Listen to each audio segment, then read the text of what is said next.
बैठिए बाप, आपने अपनी बात कह ली, इसको राजनीति का अड्डा मत बनाइए, यहाँ पे राजनीति नहीं चलेगी। बैठिए बाप, बैठिए। जिन्हें अपनी राजनीतिक महत्वाकांक्षाओं के लिए पिता के नाम की जरूरत पड़ी, जिन्हें राजनीति ने 2 बार विधायक बनाया, जो राजनीति की वजह से विधानसभा की स्पीकर बनी है, अब वो मोहतरमा दूसरों को नसीहत दे रही हैं कि विधानसभा का सदन राजनीति करने की जगह नहीं है। आपने अपनी बात कह ली, इसको राजनीति का अड्डा मत बनाइए, यहाँ पे राजनीति नहीं चलेगी। बैठिए बाप, बैठिए। लेकिन सिर्फ बात इतनी ही नहीं है। जिनकी पार्टी के सर्वोच्च नेता सदन को जनसभा या चुनावी रैली की तरह इस्तेमाल कर देते हैं, विरोधियों पर ताने कसने के लिए, आरोप लगाने के लिए इस्तेमाल कर देते हैं, उसी पार्टी से चुनाव जीतने के बाद स्पीकर पद पर बैठी मैडम कह रही हैं कि विधानसभा का सदन भाषण देने की जगह नहीं है। ये भाषण देने की जगह नहीं है। अध्यक्ष जी बैठिए, आप बैठिए। अब बताइए, विधानसभा के सदन में आप न राजनीति कर सकते हैं, न भाषण दे सकते हैं, जबकि ऐसा करना अभी तक किसी अपराध की श्रेणी में तो शामिल हुआ नहीं है। तो हे स्पीकर महोदया अर्थात ऋतु खंडूड़ी भूषण जी, तो फिर ये बता दीजिए कि हमारे ये जो माननीय विधायक जी राजनीति की वजह से ही इस सदन तक पहुंचे हैं, क्या हम उन्हें अब भजन कीर्तन करने को कहें? आपने अपनी बात कह ली, इसको राजनीति का अड्डा मत बनाइए, यहाँ पे राजनीति नहीं चलेगी। बैठिए बाप, बैठिए। ये भाषण देने की जगह नहीं है। राजनीति तो हर जगह है। सरकार के फैसलों में राजनीति है, विपक्ष के सवालों में राजनीति है, आपकी टोका टाकी को भी कई लोग राजनीति का हिस्सा मानते हैं।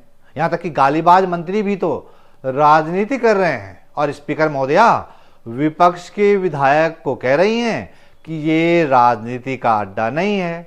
इस पर मुझे तो एक बहुत ही चर्चित शेर याद आ रहा है, जाहिद शराब पीने दे मस्जिद में बैठकर, या वो जगह बता जहां पर खुदा ना हो।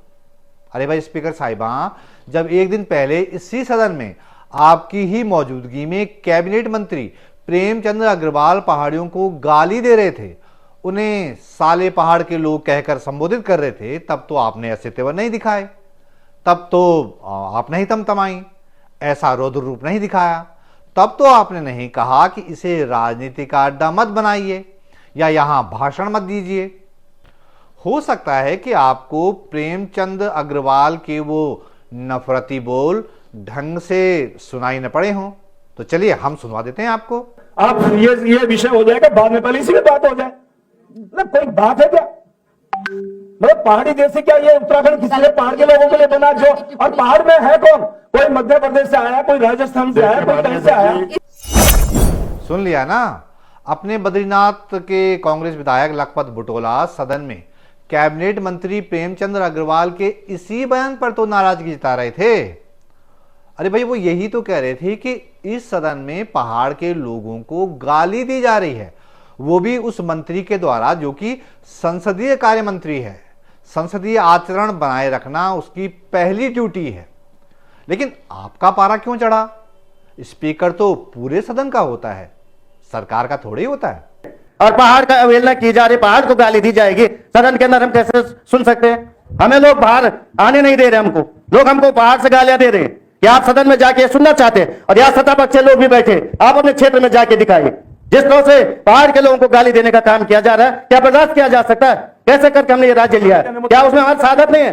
7 जिलों को बनाने, 7 जिलों को लेकर जो राज्य की अवकलना की गई, उसके अंदर आप बिहार के लोगों को मेयर जरूर बना दीजिए, मैं उसमें कोई एतराज नहीं है। आप इसके में भर दीजिए किसी को, लेकिन मैं ये कह सकता हूँ कि आप पहाड़ की आवाज को नहीं दबा सकते, पहाड़ की पीड़ा को नहीं दबा सकते। आप कैसे गाली दे सकते? आपने बोल लिया अपनी बात, आपने अपनी बात कह ली, इसको राजनीति का अड्डा मत बनाइए, यहाँ पे राजनीति नहीं चलेगी। बैठिए।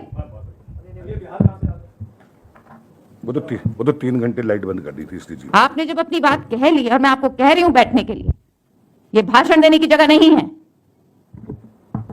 अध्यक्ष जी बैठिए, सदन से ही चले जाऊंगा, कोई बात नहीं, आप जाइए, अगर आपकी इच्छा जाइए। आप हमें नहीं रहना, मैं आपसे कह रहा हूँ यदि उत्तराखंड को इस तरह से गालियां दी जानी हम लोगों को, आपको इस तरह की वही की जानी, तो मैं नहीं रहूंगा सदन। ठीक है, आप जाइए, लेकिन इस तरह की व्यवहार यहाँ पे बिल्कुल भी अपेक्षित नहीं है।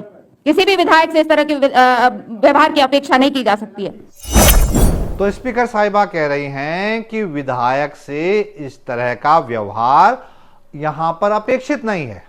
मतलब विधायक लखपत बुटोला अगर अग्रवाल के गाली देने पर अपना विरोध दर्ज करा रहे हैं तो मैडम को अच्छा नहीं लग रहा है।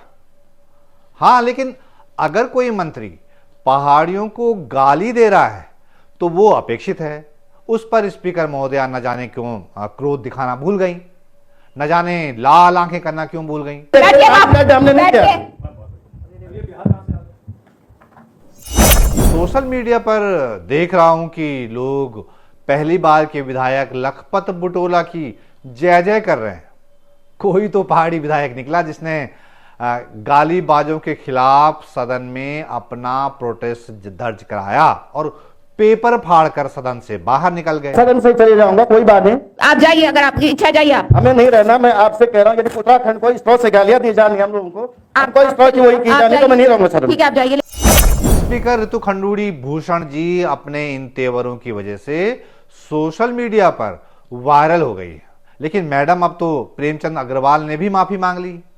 जैसा आपने नए नवेले विधायक बुटोला जी को हड़काया था ना, वैसे ही अग्रवाल साहब के साथ भी पेश आती तो आपकी भी जय जय हो रही होती इस समय। यदि किसी को मेरे उस कही गई बात पे किसी की भावना आहत हुई हो तो मेरा न कभी मंशा थी, उनकी भावनाएं आहत करना न मेरी मंशा है, न कभी हो सकती है। हाँ, उसके बावजूद मैं दिल की गहराइयों से, चूंकि उत्तराखंड मेरा परिवार है, अपने परिवार वालों से खेद प्रकट करने में मुझे कहीं कोई गुरेज नहीं है। तो गाली दी सदन में और माफी मांगी सदन से बाहर। वाह अग्रवाल जी वाह। लेकिन आपको टेंशन नहीं लेनी है। पहाड़ियों को आपकी गाली पर सिर्फ एक ही विधायक आहत हुए हैं और वो हैं लखपत बुटोला। बाकी आपकी पार्टी के विधायक और धामी सरकार में मंत्री सौरभ बोगड़ा तो बंगाली समाज के आहत होने से बेहद आहत हैं। उन्होंने स्पीकर साहिबा को चिट्ठी लिख डाली कि उन्हीं की पार्टी के मुन्ना सिंह चौहान ने आरक्षण के सवाल पर जो बंगाली कम्युनिटी पर अपनी बात कही थी उसे सदन की कार्यवाही से हटा दें। तो सौरभ बोगड़ा पहाड़ियों को गाली देने से आहत नहीं है, वो उधम सिंह नगर जिले में रह रहे बंगाली समाज पर मुन्ना सिंह चौहान की टिप्पणी से बेहद दुखी हैं। सबके अपने अपने दुख हैं। अब कृषि मंत्री गणेश जोशी जी का दुख ये है कि उनकी भरी सभा में किरकिरी हो गई। उनसे प्राकृतिक और जैविक खेती में अंतर पूछा गया तो बेचारे लड़खड़ा गए, बगलें झांकने लगे। मंत्री जी की ज्यादा फजीयत होती देखकर खुद नेता प्रतिपक्ष यशपाल आर्य को ही कहना पड़ा कि ये प्रश्न ही स्थगित कर दिया जाए। चलिए अभी करिए, प्राकृतिक बताइए आप, प्राकृतिक जो आपके बता दो आप प्राकृतिक बताइए।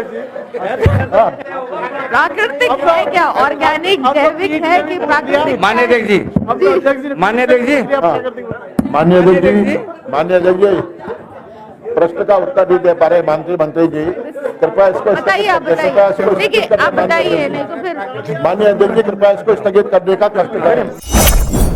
तो मंत्री जी की किरकिरी होते देखकर प्रश्न ही स्थगित करवा दिया गया। न रहेगा बांस न बजेगी बांसुरी। वैसे दोस्तों मैंने सोचा ये था कि अब हफ्ते हफ्ते चक्रचूट क्या करूंगा। कई व्यूवर्स ने भी मुझे ऐसी सलाह दी थी।